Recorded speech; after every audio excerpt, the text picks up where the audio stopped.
Once again, this time we're going to be talking about the advanced functions and modeling indicators, standard 2.04. This time we're working with example 2. Now keep in mind these indicators are supposedly what the students need to know to be prepared for their final exam, which is a state given exam. So first things first, we're going to go ahead and compare these. Consider the functions f of x equals 3 sine 1/2 x and its parent function g of x equals sine x. So the first thing we want to do is we want to graph both of those functions. Now it's best to graph g of x, which is the parent function, first. We're going to put that in green.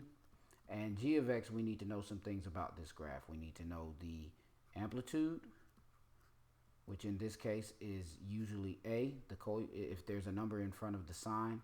So in this case it's 1. The period is equal to 2 pi over b. In this case, b is going to be 1. Simply because there's no coefficient on x. We have the phase shift, which in this case there's no phase shift. And then we have the vertical shift. And there is no vertical shift on this one. This is the parent function. It's as simple as the sine function gets. So we're going to graph this, and notice the period is 2 pi. So we're going to start here at the center, and it's tough to draw these graphs sometimes, but bear with me. So we'll go down to -1. We have a full period. We'll come back up there, and let me go back a little bit. So we'll go here, down through the center, down to -1, back up to 2. We'll go up back to 1, come down to the center, down to -1. That's the second period.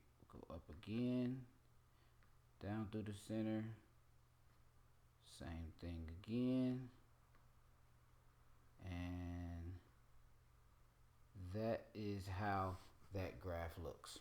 Now it's a little more curved, but we get the idea. We can see that from the center, which is the x-axis, the amplitude goes up 1. So this distance from the center of the graph to the highest point on the graph is 1. The distance from the center to the lowest point on the graph is 1. So the amplitude is 1. And this is what g of x looks like. Now next we want to use a different color, but we want to see what f of x looks like. So f of x, let's talk about the amplitude. In this case, a is 3. And the period, which is 2 pi over b.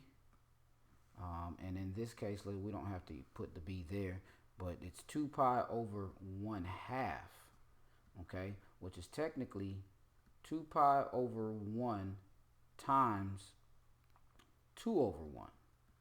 So our period in this case now is 4 pi, okay?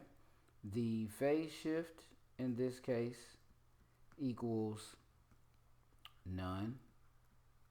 And there is also no vertical shift on this, okay? So when we graph this one, notice it has an amplitude of 3, and the period is greater as well. So we're going to still start in the center, but now we're going to go up to 3. And so here we go up to 3, come down through 2 pi, go down to 3, and come back at 4 pi. And we can go up again, just as high, come down through 6 pi, and we have to end back up at 8 pi. And we can still go up. Not as curved as it should be, but that's the general idea. From the center of the graph to the highest point on the graph, it's 3 units, which matches the amplitude. From the center point on the graph to the lowest point on the graph, it goes down to 3 units. Now I believe, let's actually mess with this a little bit, because I believe this could be a little lower. That one's close, but it could be a little lower. So let's adjust that. So let's say, let's bring it, make sure they can see that it goes down to -3, and this one as well. We want to get it as close to showing that it goes down to -3 as possible, as well as these up here. Dress these up a little bit, and we want them to go as close to +3 as possible. So let's get it up there. All right, and this goes back up there. So now if we answer the questions, let's change colors. Let's go to red now. Part A says, which function has a larger amplitude? And as you can see, the graph of f of x, it has a much higher amplitude. Its amplitude is 3 compared to the amplitude of 1. So in this case, the answer to that one would simply be f of x. When we look at B, B says write a function that has a smaller amplitude than either f of x or g of x. And basically all you have to do is just make a smaller number. So for example, if I want to make one, I could say 2 sine of 1/2 x. That one has a smaller amplitude than f of x. If I want to use one for g of x, I can say 1/2 sine of x. So we just change, make a smaller in both cases.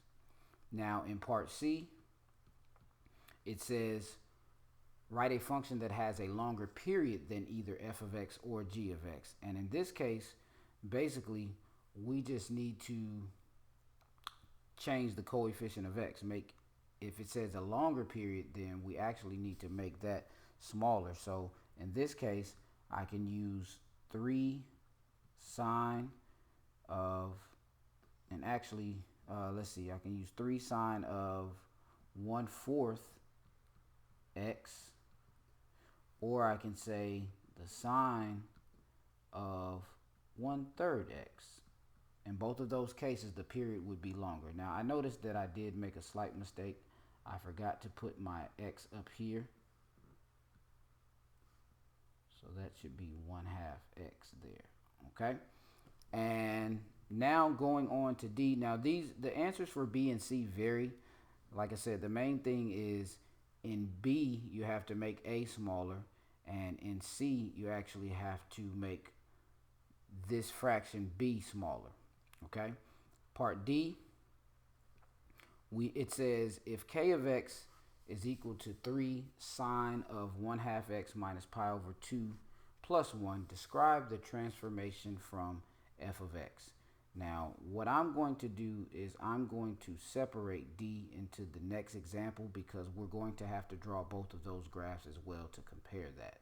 So in the next video, you'll see part 2 where we complete this one and do example D.